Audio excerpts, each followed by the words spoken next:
Welcome back everyone to the Vintage Sewing Machine Garage, and I'm making a video today for you guys. I'm in the process of finishing up, or I think I'm finishing up, the overhaul work I've been doing on a Singer 15-30. Now this is very similar to a treadle machine that I rescued myself, and then I restored it and then found a client for that, so they purchased that machine. But this is another one. This is not mine though. This is one that belongs to a client, and they're having me overhaul it. And let's see, wanted to show you guys something. Basically, we get questions sometimes about rust. Rust in the mechanical workings of a sewing machine is one of the worst things that can happen to your machine, because the machines are based on the movement. You can see me wiggling the drive shaft over here. Smooth movement of metal to metal in the various mechanisms of the machine, and rust can cause problems. Sometimes what you will find is that you have issues with rust that are, some people would call them superficial or aesthetic, but you still want to clean those up as best you can, because you want to basically neutralize that oxidation that's happening to the metal so it doesn't continue, and it can spiff up the aesthetics of your machine. Aesthetics are always very subjective, of course, but I like to show people how to improve or spiff up a machine if it has some corrosion. Very often, you know, when you're looking at corrosion, you want to actually figure out, A, is it corrosion or not before you start treating it. And I say this because one of the things that can mimic corrosion is actually not corrosion, but rather old sewing machine oil that's got sort of a brownish or amber color to it, and it can almost look like rust. And I'm going to zoom in here and show you guys what I think is an example of this, and then hopefully show you how to tell the difference between the two. Now, rust often has kind of a reddish tone. Let's see if we can get it to zoom in here. There. Okay, I'm just going to take one of my cotton swabs here. Sorry for the super close up there. And I've dipped it in my alcohol, and I'm going to take it right here, and I'm just going to, you know, just basic, whoops, if I don't tilt the machine over onto myself, I'm going to rub this cotton swab right here, and notice how easily that came off, okay? In fact, I've gotten virtually all of it off on that side.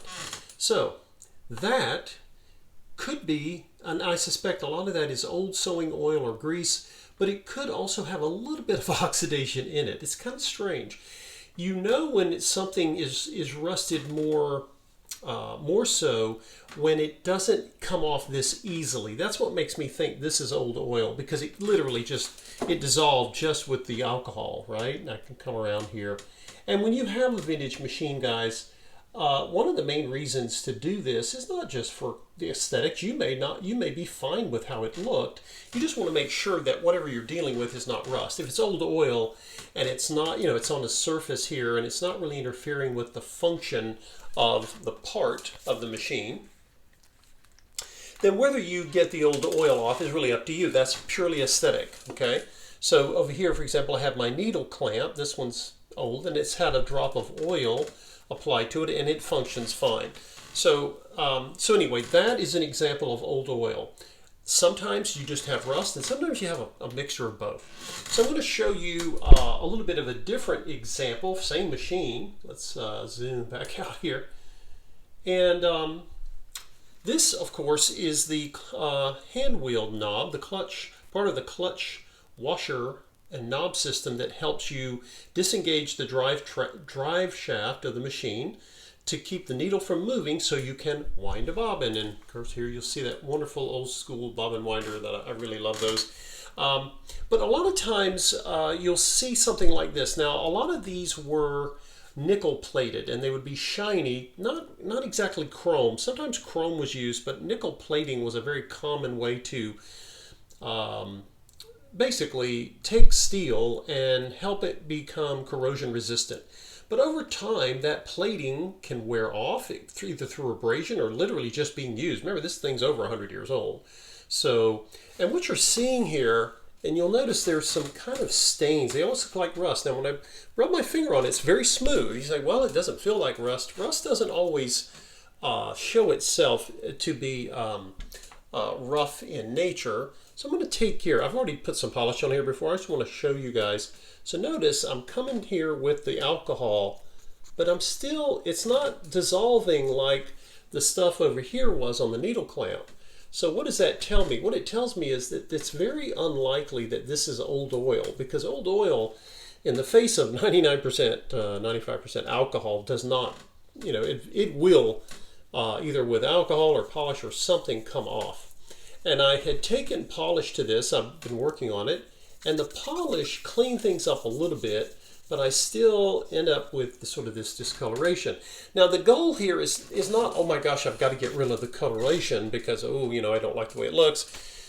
You have to decide that for yourself, right? But you really want to make sure that whatever this is either neutralized in a way that it's not going to keep spreading, okay? And there are different ways to do this. So before you start the polish, okay, I'm going to show you guys, I've got some wet dry sandpaper. Now the word sandpaper, you often think, oh, it's going to be very rough and abrasive. You do not want anything very coarse for this purpose, okay? The goal here is not to put scratches in the metal. So I've got a 600, which is very high grit. You know, it's fairly smooth for a sandpaper. 1500 is even smoother. And these are often used in when people are doing, you know, prep work on like car painting and other projects when you're trying to sand at a very fine level. So what I'm going to do is I'm just going to take a piece of this 600 grit, and I've got the little knob here, and we'll see what it'll do, if anything. And you can see some of this, see the brown there that's coming off.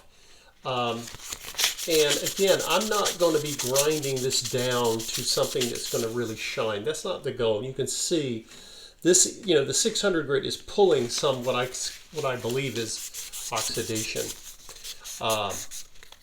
So will this knob ever look the same as it did when it was new? No, and I don't think that's a fair expectation unless you're going to go and replate the thing. And that's not really the goal here. One of my viewers said something once that was very helpful, because I kind of struggle with, what do you use? Do you use a word such as restoration, renovation? What's the best word? And I believe the viewer, one of my channel viewers, suggested conservation. And I really like that term, because you're conserving. The first thing you have to do is clean the machine up. A lot of these machines are covered in grime and filth and dirt and dust and old grease. So you clean that off. But the difference, you know, in technically, if you were going to restore something, you would strip it all down and then repaint it and but that removes a lot of the history of the machine, and that's not something I'm a fan of. So you can see, if you look at the knob now, notice it's even a little bit better, right? There's some, you know, again, you can decide how far you want to go with this. And I'm pulling, like I say, I'm pulling more off here. And it's still going to have a patina from the wear, but again, we're just ensuring, and I can even try this. I don't know if the 1500 grit will even do anything, because it's literally, this piece of steel is pretty smooth, right? So that's pretty good. And then I can finish up, I can come back. I've already done polish before. The polish, by the way, removed some things, and I'll show you. This is the Wienall German polish I like. There are other brands and names for really fine polishes like this. And then I'll take, and I like to repurpose my old stitching samples, so I use them as like a buffing cloth here, waste not, want not. And so I'm just going to take the polish, I'm going to spread it around, and I'm not going to buff it right away. I'm just going to let it sit there, okay? So we'll put that down for a moment, and then I'll show you. I did this to the hand wheel, because with the hand wheel, this edge was nickel plated, and you can see where corrosion developed over time, right? So I'm going to I want to show you kind of what different things do when you try to remove rust. Let's say I'm going to dip this rag in rubbing alcohol. I'm going to find a place on this wheel that's still just rust, right? And I can take it, and let's see what it does. And it might surprise you. A lot of the loose stuff, and I can't really see it on this brown rag, not a great color selection there. But some of the rust that is on the surface will come off just with the alcohol. Okay, so you don't have to, it's not like you're blasting with dynamite here. It's, you know, this rust is really surface rust. You know, the nickel plating, chances are, has worn just from human hands. Remember, generations have used this machine, which is so wonderful to think about. And so, of course, some of the nickel plating has worn and allowed oxidation, but that's okay. It's, you know, it's not like we've lost any major amount of steel here, or iron, as the case may be. Now, I'm going to come over here and you can see what I did here. I had actually put some polish on, did a little buffing here, and then I left some of this polish here just to, polishes have a little bit of solvent and other ingredients, which I don't know what they are because they're a secret, trade secret, but they're used to help loosen corrosion as well. So anything that's on here, the polish helps to sort of soften grime and grit to get off of here. And I don't know what color we're going to end up here. We may not end up with all of this brown off of here because you can see there over here there's literally no nickel plating left. But it's okay. There's nothing wrong with it. We're just basically preserving as much as we can. And I believe that's where the term conservation, you often hear the word conservation. It's often used when you're restoring something very ancient or historical or you know, very precious. And while these things are not rare in the curating sense of the word, you know, it's certainly important to the owner, and all of these machines are important to me to keep going. And so that's really why we do it. So I have gone around and removed some of the old polish that I had on here. Let's see.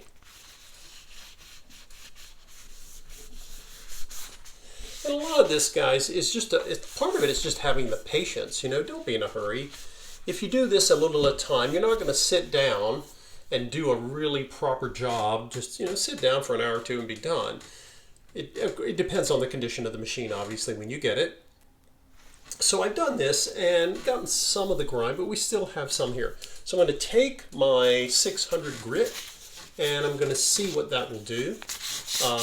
If your rust is really bad, you can certainly use a more aggressive or coarser grit of sandpaper. But you want to be careful with that because, again, you don't want to put scratches in the steel.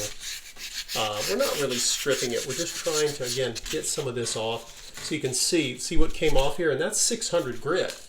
And we'll go back with our cloth and dipping it down in the alcohol, always remembering not to get the alcohol on the black paint because it will dissolve it. It's a shellac, Japanning based paint, or people use the term lacquer. It may not be a true lacquer, but those paints do not want any kind of solvent near them, and they can be damaged, so you want to be careful. We want to preserve that as much as we can. So notice that I've come across here, some of the brown came off, right? And I can see through there. So we'll go back again, this time with the lighter. This is the 1500 grit sandpaper.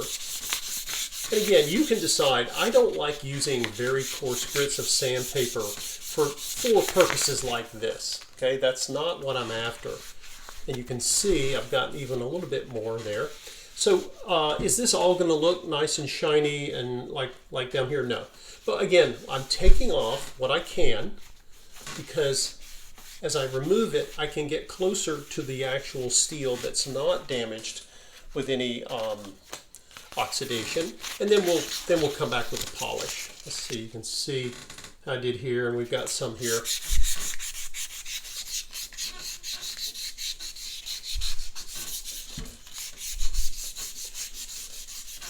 And this, you know, this here is once we get the bulk of this off, or as much as we can. I say the bulk. I really don't know how much will come off. Then it's really up to you. You know, how many hours do you want to spend removing this? When we finish, we're going to polish it. Okay. If you don't have polish, in a pinch, you can use sewing machine oil. But I really, as one of my viewers also pointed out, polish is a better solution to sealing up steel. Keep moisture from causing oxidation. And the polish, once it's been buffed, the great thing about polish is I don't think, again, I don't have data to back this up, but I don't think it attracts nearly as much dirt and dust as oil does, because, you know, oil is a sort of a dust magnet, and that can be useful or not depending on what you're doing with it, what your needs are. So you can see that dust forming there. Now let's get another pass at this with the alcohol. And so we'll go in here and, again, wiping it up, getting any of the loose oxidation rust, dust, excuse me, rust dust. And again, you can see it starting to come off here. But again, that's what we're basically trying to accomplish. Let's get all the loose stuff off. Again, if the nickel plating's gone, I can't really replace that. I'm not, you know, going to try. But we are making it better. Okay, and then let's just try a little area here and we'll see what the polish does. Polish is very helpful at removing some of the oxidation, but when it's very heavy, using the sandpaper, or the wet dry sandpaper as I should really be calling it, that can sort of help you get down to a level, hopefully, where the polish can do more for you, right? The polish is really good when you don't have super thick layers of rust and oxidation. Okay, so we'll set this down a minute. Let's go back to, remember, our clutch knob, and we'll take our rag here and see if we can just buff this.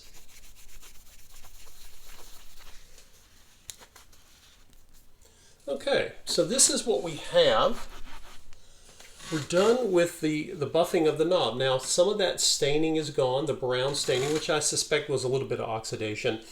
But we now have this, it's been sealed with a polish, and this is conservation, right? It's not really, really shiny. It would have been when it was new, like this over here.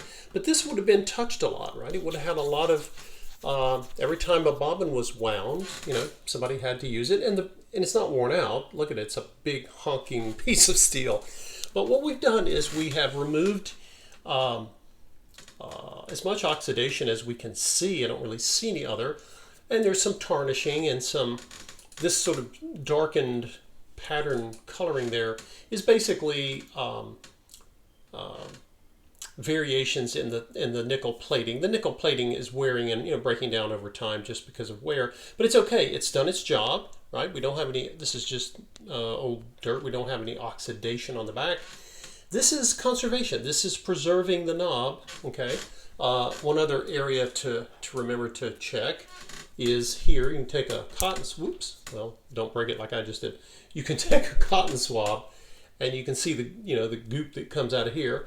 This is, again, something that's very nice to do. It will help the set screw seat itself better.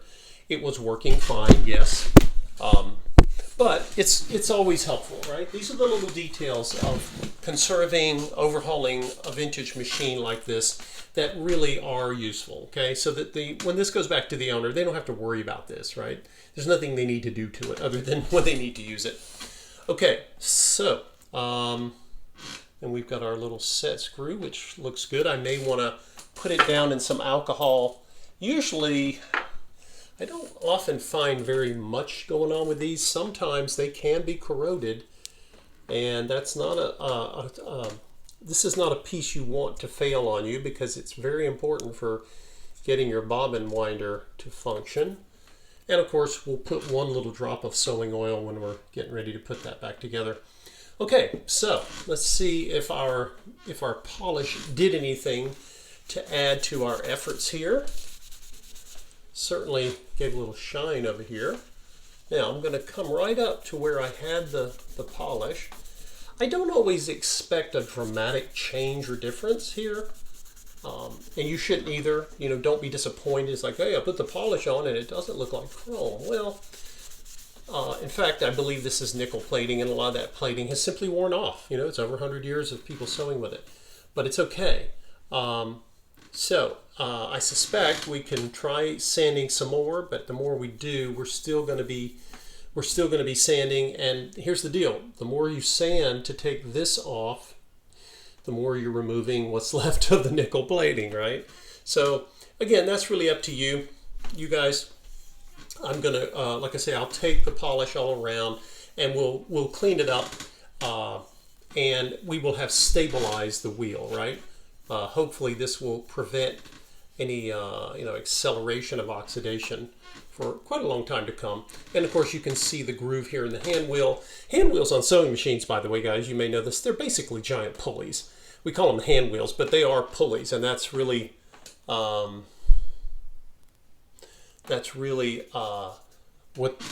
they function in the machine. In this case, it's a treadle machine, but treadle or electric. This is what they do.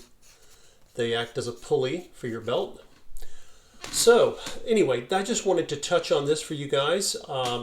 By the way, the side plate on this machine has also been cleaned and buffed. We had a lot more brown. Some of it was old oil, some oxidation, and it's cleaned up quite well. Now this does not get as much abrasion, right? Hands weren't touching it for 100 years. So it still has more, pretty good amount of shine on it.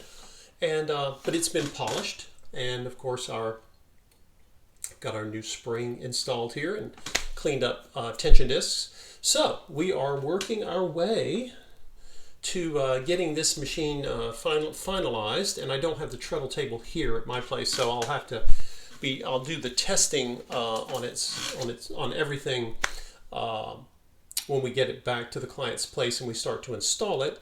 But anyway, this is just, again, a little comment about rust. I did the same thing, by the way, to the original low shank sewing foot, and you can see some of the discoloration is still there from where the nickel plating has thinned over time, but it was a lot worse shape when we got it. So again, these are things to basically wake up the machine because it's been sitting for so long and getting it ready for a new life. So, one last thing to show you guys on the topic of polish is the bobbin winder. And this bobbin winder, let's see if I can zoom in on it. I want you guys to see it because it's really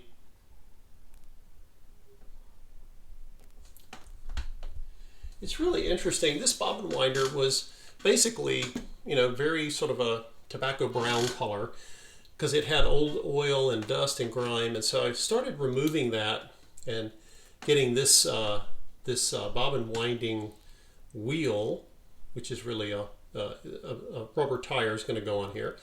It was very stiff and would hardly move. Now it moves very well, and you can see it's engaging the cute little gear down here. I love watching these function. But this particular one, you press down and there's a large strong spring, and then when you're done winding, it pops back up. Well, some of you, when I first got this, I wasn't sure if the spring was broken or would need replacing. As it turns out, it didn't. Sometimes your spring is not broken. What's happening is there was so much dust and goop in here, and it had gone so long without lubrication, I could get it to go down, but it wouldn't pop up. It was just really lazy and slow. So sometimes it literally is all about just getting the darn thing cleaned, right? Because it's trying to function as it was designed, but it was never designed for functioning when it's buried in old sewing oil or grease and lots of dirt. And given the age of this piece and knowing how old it is, it's just amazing. It's really a testament to the incredible quality after all these years of not running and not getting the maintenance it needed, that they do wake up. These machines will wake up more often than not. And it's still after all these years, it still just stuns me that something like this will work again.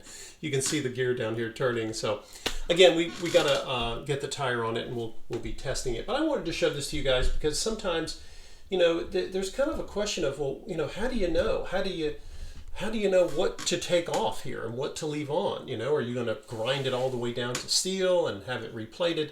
Most people are not going to do that. I personally don't mind the look of time and age as long as it's stable, right? We don't want it to continue oxidizing and rusting, so hopefully this will stabilize it, and it will be, you know, a patina and a testament to all those generations of folks who sewed on this machine in the past. Thanks for watching, everyone. Stay tuned. Had a wonderful day with lots of sun. Wanted to get this video in, and we will see you in the next installment. Take care.